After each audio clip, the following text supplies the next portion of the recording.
and welcome to Hack Your Brain with Meditation. My name is Josh Bashinsky.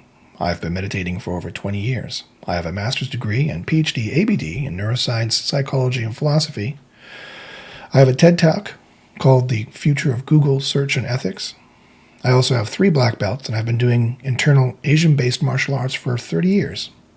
And I'm going to show you the secrets I have learned in the amazing ways we can hack our brain through meditation.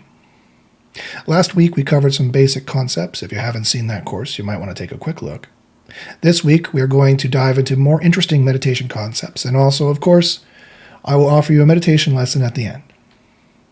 So the first thing we need to talk about is who's going to benefit from meditation. I'd say that the entire world would benefit from meditation. The world needs to learn how to meditate. The world is too angry, too hateful, not mindful enough, not soulful enough. And I feel that meditation is one of the missing key components in reaching enlightenment and what the world needs to reach an enlightened state. Even if the world could get a little bit more enlightened, it would be highly beneficial for everybody on the planet. You might be asking, should I do meditation? Will I benefit from meditation? Well, you would benefit from meditation if you wish to be more soulful, if you wish to be more deep, if you wish to understand things more, understand things better, feel things more, feel things better. If you wish to be mindful of your emotions, maybe there's some emotions that are causing troubles for you. Maybe there's some emotions that are firing too much. Maybe there's some emotion that's firing too little. Maybe you're possessed, or maybe you are afflicted by nihilism. Perhaps nothing matters to you, or not enough matters to you. That is equally as much of a problem as feeling too much emotions, and things matter too much. Meditation will provide the balance. Meditation will provide a cohesive way for them all to fit together, and that fabric to feel wonderful, for the sweet sentiment of existence to come through, and you have a deeper and more profound life and experience of it. And meditation will also help you contemplate. Another word for meditation is contemplation. And the more Western aspect of meditation has been contemplation and prayer. Now, we're not going to be doing any praying, and this show is completely non-denominational. If I ever mentioned the divine, really I mean the sublime, the perfect concepts, the long-lasting concepts. So please don't be turned off by my use of the word divine. The show is completely non-denominational. It plugs into whatever religious views you have whatsoever. This show will plug into that perfectly, even if you don't have any religious views. So it really is quite good, and it's going to plug into whatever emotional system you have. Meditation is going to help you become more contemplative. It's going to help you have a deeper understanding of your concepts and the concepts that are important. A very important concept, in fact, which you probably have heard of, but you've never studied enough, and you've never thought about enough. And it's going to bring such a profound difference to your life that you're going to be amazed of the difference before this course and after. And the question is, how does philosophy fit into meditation? Well, philosophy is more of a Western word, but of course the East has philosophy as well. Philosophy comes from 2 Greek words, philia and sophos. Philia means a friendship kind of appreciation and ardent love. The kind of love you feel for your best friend, if you have a best friend, I hope, or at least yourself. The kind of love you feel for that kind of best friend is the kind of love that they're talking about in philosophy. So not an erotic love, not a lust for, not a longing for, and not a desire to dominate or be dominated by, but more of a friendship love, a love of wanting to be close to it, be in relation to it, be near it, and just be there with it. And sophos is the root word for the female name Sophia, for example, and it means wisdom. And what did the Greeks mean by that? Well, they wrote tomes and tomes on it, but very, very quickly, because it's important for meditation, is a balanced understanding of true justified beliefs, of knowledge of the good. It's You can say you're wise in the way of computers, or he's very wise in the ways of video games. And that is a kind of wisdom which may or may not be beneficial to you in your particular circumstance. But that's not the kind of wisdom that the Greeks were talking about. The kind of wisdom they're talking about is wisdom, capital W, wisdom. The kind of wisdom of the important life stuff that quite often that we are not wise of until we get too old. And then when we're too old to do anything about it. So I want to bring some of that wisdom to you from this, see these gray hairs from this old man, and bring it, or aging man anyway, and bring that to you sooner, faster, better. And that's what this course is about, hacking our brains through meditation, to make things gooder, sooner, faster, better. I couldn't think of a better motto right there, other than it's not very good English.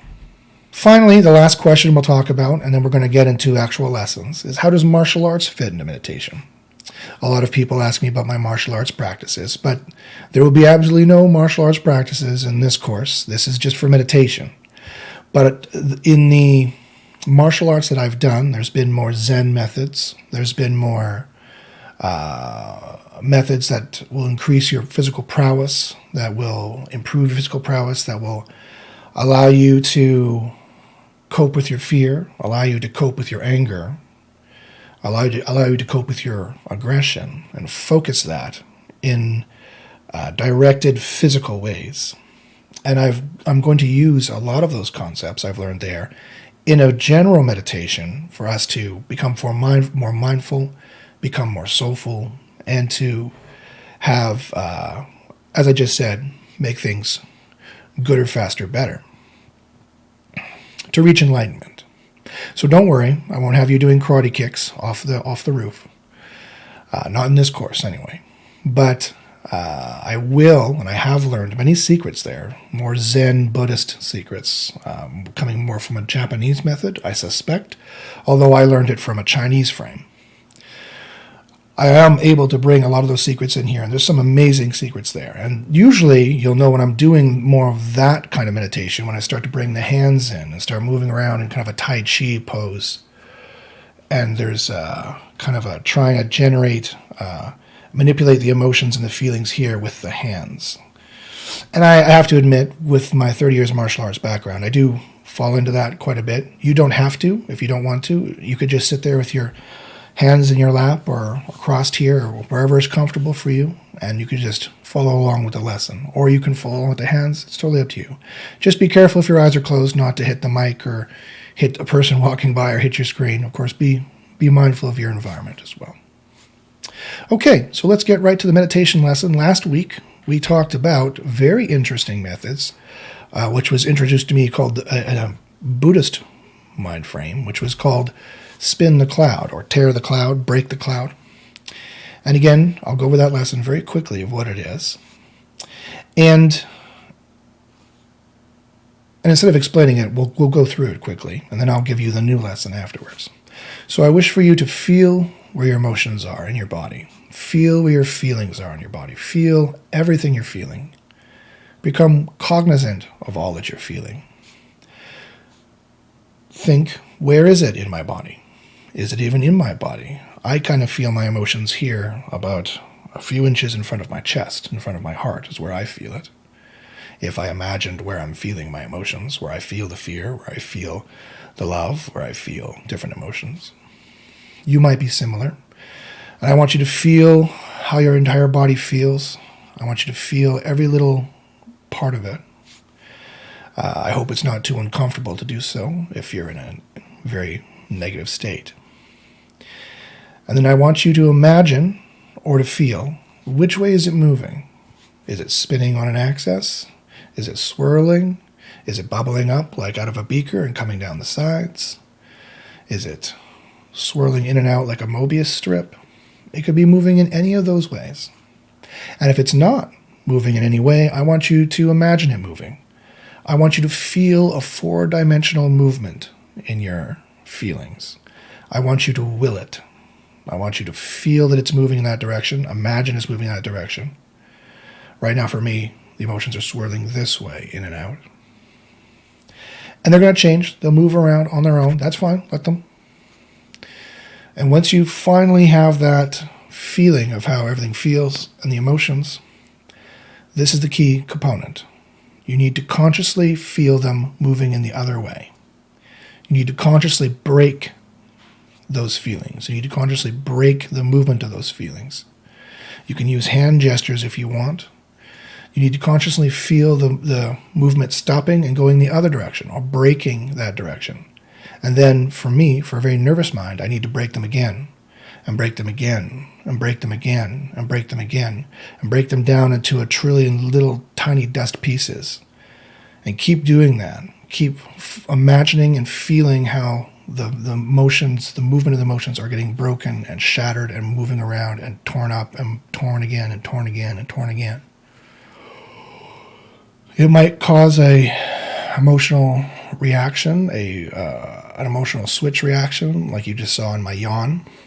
Yawning is a good thing. Yawning is one of the ways to know that this is working, that it's taking your agitation levels and bringing them down, which is the whole point of that Buddhist exercise, is to take your agitation levels and to move them down some way so that your agitation decreases over time and that your nervousness decreases over time and that the emotions break and the emotions swirl and they break again and they decompose and they break until a relaxation can start to funnel through and come through into your feeling, into your being.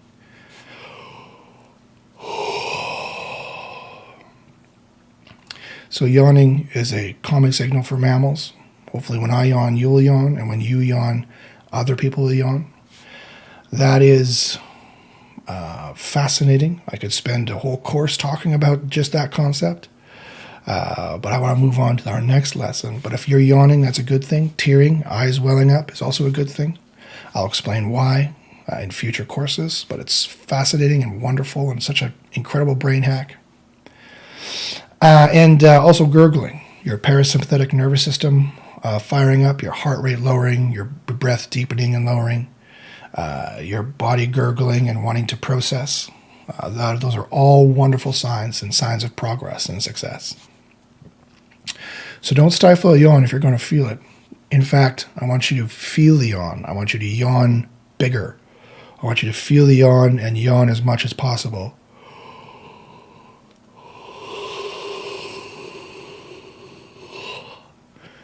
And never stifle a yawn. And always let it come out like that. Great. So please continue. That's wonderful. You're doing very good. Excellent job.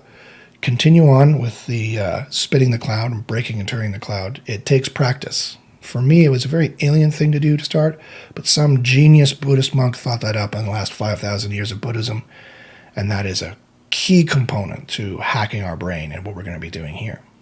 Here's another key component, and this one comes from the Western tradition. So I've been talking a lot about the Eastern tradition, and that's quite popular these days for meditation. But the Western tradition has had a tradition of meditation and contemplation, ever since Egypt existed, ever since the Greeks existed, ever since the Hebrews, ancient Hebrews existed, so since the dawn of time, really. And they have a different way of looking at it and doing it, and their incredible secrets I've also encapsulated, and I'm going to just boil it down to 2 or 3 concepts today. And it's more about contemplation than meditation, largely, even though René Descartes called it meditation, so that's how it's translated from the Latin, I believe he wrote in. And the meditative method, but the meditative method is isolation and contemplation. Now, I'm not suggesting you isolate yourselves, and of course I want you, unless you're doing so because of the coronavirus currently right now, when I record this. Please continue to do that if that's what the healthcare professionals are telling you to do. Please do not stop doing anything any healthcare professional has told you to do because I said something different. Keep following your doctors. They outrank me, for sure. But I still want to show you how to hack your brain, some secrets of how to do it. Nothing I say here should actually get in the way of that in any way I can imagine. Don't stop taking your medicine. Don't stop going to see your therapist. If you're doing those 2 things, definitely keep doing it. Meditation is going to help that, and you really are going to have a powerful system to fight whatever you're fighting. And the last method we're going to do today is from more of the Western methods. It's from the Platonic tradition. It's from the Sufi tradition. It's very interesting secrets that the West have come up with. The West have been meditating since the early Hebrews, 5,000 years ago at least, if not much, much earlier. But they had a slightly different way of looking at it. It's more about contemplation than closed-eye meditation. It's more about something as opposed to nothing. And by putting these two systems together, the Eastern and Western, we come up with very, very powerful ways to hack our brain. So let's look at the Western side of the coin. And in my opinion, in meditation, there are two sides of the coin. There's the Eastern and the Western. And you have to have the Western side and the Eastern side. If you don't have both the Western side and the Eastern side for meditation, then you need to have good meditation. And good meditation has both the Western side and the Eastern side. So the West, there's three concepts we'll focus on and introduce today that I think are paramount for meditation. And the first one is excitement or enthusiasm. The second is gratitude, and the third is the good. Now, neuroscience, which is arguably just an extension of philosophy, at least historically it certainly is, an extension of natural philosophy, neuroscience has discovered and proven that the concept of gratitude can definitely help. Adopting the concept of gratitude can definitely help people suffering with a number of emotional maladies. In particular, this one, though, was anxiety. And I know why this is, and I'll explain it fully on the show. And the concept of excitement. There's been TED Talks done on this, and changing your excitement as opposed to your agitation level of your limbic system, yours and mine, sadly, because I suffer from anxiety as well. Our limbic systems are programmed to have a 8-lane highway to negative town. And anytime we get agitated, it's going to make a fight or flight or freeze decision, and it decides things are bad, and it wants to go to negative town. Where there's a single-lane highway going to good town, and we need to make the single-lane highway to good town bigger and the 8-lane freeway to bad town smaller through meditation. And how do we do it? One of the ways, the Western way, of adding to this or manipulating this particular point in the whole spread of what causes anxiety is to be excited or enthused for good things. We're not nervous about our interview. We're pumped for the interview. And it's a fake it till you make it strategy, and it works. And science has proven that the faking it till you make it smiling works as well. It's all about branding. Sun Tzu talked about this as well in The Art of War.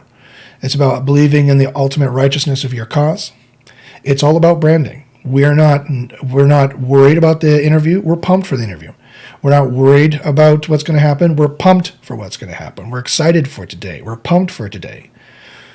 And that takes the agitation levels and starts to trick the brain. We're pumped? Okay. And then the brain starts moving over to good town, as opposed to always being like, it's bad, it's terrible. Any stimulation automatically goes to bad town. We need to start moving by branding things for ourselves and contemplating these concepts of enthusiasm and being excited for the good, for good things. We are going to start moving it to being over to be good town, to be excited about good things.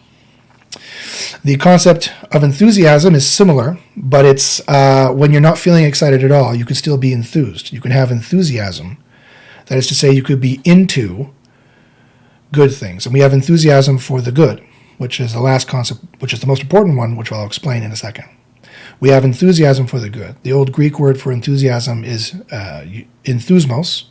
It's also being infused of the divine concepts, being possessed by the divine concepts. So when we have enthusiasm in that fully meditative sense, we are enthused for good things to happen. We have enthusiasm for good things to happen. We have enthusiasm for the good, generally speaking. We have enthusiasm for the good as a concept, generally speaking, that the good is going to happen. The good is going to happen to you. The good is a concept that's going to lighten your life, and you're going to feel that good stuff coming into your being. The next one, which also has been proven by neuroscience, is gratitude. They proved that if you could adopt an attitude of gratitude, wordplay fully intended, you will be able to have a profound effect on your anxiety. And I know the reason why. It's pretty much what I've just said. That the only way you can feel gratitude is that if you think things are good and you're thankful for it being good. Gratitude is being thankful for things being good. And if you can convince yourself things are good, then you're not on the 8-lane highway to negative town. You're on the 1-lane freeway to good town. And that's what we need to be doing. Regularly balanced limbic system people who can regularly feel catharsis, which is Aristotle's word for the rush of good feelings you get when you're done a horror movie and you know that it's fake and false and it's not real and you're safe, or when you wake up from a bad dream. Also, where you can appraise things, to use the psychological vernacular, are not bad, they're good. They have a 4-lane freeway to both towns, and it could go either way, right? It depends on what they judge. Is it good or bad? I see a bear. Oh, but it turned around and went the other way. Oh, okay. Things are kind of okay for now. Hopefully it doesn't turn around or something like that. As opposed to someone with anxiety sees a bear, even if it's walking away, it's a mile away, negative town, right? Boom. It's that limbic appraisal that we need to adjust, and that we're going to try to adjust through these meditative practices. So gratitude is the way that trick works. And when I say a trick, I don't mean that it's hokey or bad or false or wrong. It's faking it till you make it works. You should do it. Is that you have gratitude. You tell yourself, and ways we can do it in meditation is that you can have gratitude about gratitude, the concept of gratitude. You can keep repeating to yourself, gratitude is a great attitude. A great attitude is gratitude. And you keep repeating that to yourself until you feel it. And that alone is not such a powerful technique. It is. Branding is a powerful technique. You can see people who have branded themselves into jobs. They've branded themselves into lifestyles. It's actually a very powerful psychological technique if you applied consistently. But when we add these Western techniques to the Eastern techniques of the Buddhists spinning the clouds and other ones I'll show you, then we have a very powerful program to hack your brain and to affect your emotions. So I hope you're very excited about that. That's where we're going, is we're going to be hacking our brains with both the West side, the West meditation, and the Eastern meditation to have gratitude and to have enthusiasm for the divine concepts and to feel the good concept. And that's the last concept we'll talk about today, is the good. This is Plato's opus. This is Plato's most important concept, the most important thing he ever wrote about, both figuratively and literally, is the good, the concept of goodness, the concept of positivity, of that feeling of positivity, the concept of positivity. Feel it, consider it. It's the good. Feels positive. It is positive. It is the better still, or the better yet.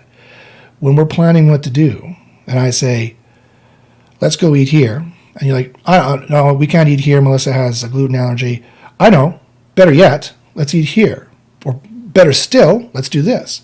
Whenever you feel that positivity, when someone says better yet or better still, that is just a tiny little glimpse of what the good is as a concept. It was central to Plato's philosophy. Sadly, it hasn't been studied very much more since then. It got subsumed and changed and manipulated into other things. And we're not doing those other things. We're looking at the pure product of positivity, the pure product of the good, of how permanent and universal it is. The good is a permanent, universal concept. The good is permanent and universal. The good feels good, and it's good in your life. It's good for everyone. It's good right now for you. That's the final concept that we're going to talk about today, and it's the most important concept. It couldn't be any less important. There's no concept that could be more important than the most important. Because the good is also value. There's nothing more valuable than capital B, value. There's nothing gooder than capital G, good, the good.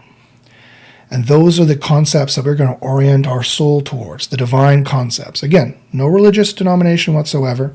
The concept of the good is the divine concept we're going to be focusing on, that's going to bring so much soulfulness and so much value to your life that it's one of the main instruments and one of the most powerful tools that the human species has always used to hack their brain. And I'm so excited to show you how this is going to work in future courses. So your homework for today is to keep practicing the Buddhist meditation, but also contemplate the good. Feel the good. Think about, you're excited for today. You're pumped for today. You're pumped for the good. You're pumped to learn more about it. Try to make yourself pumped about everything, if at all possible, if you're feeling nervous. Keep faking it till you make it. Keep saying, I'm pumped for this, I'm pumped for that. And if that feels false and you can't make yourself believe it, then be excited for excitement. Be excited for the good. Be enthused about the good. Feel gratitude about the concept of gratitude. Even if you can't feel gratitude, you feel too salty, you feel too negative, things are just not good, pessimistic. Everybody gets in that funk. I do. I suffer from clinical anxiety and depression. Trust me, I fully understand. These are secrets and ways to move around it and trick it, to trick that beast, to fight with it.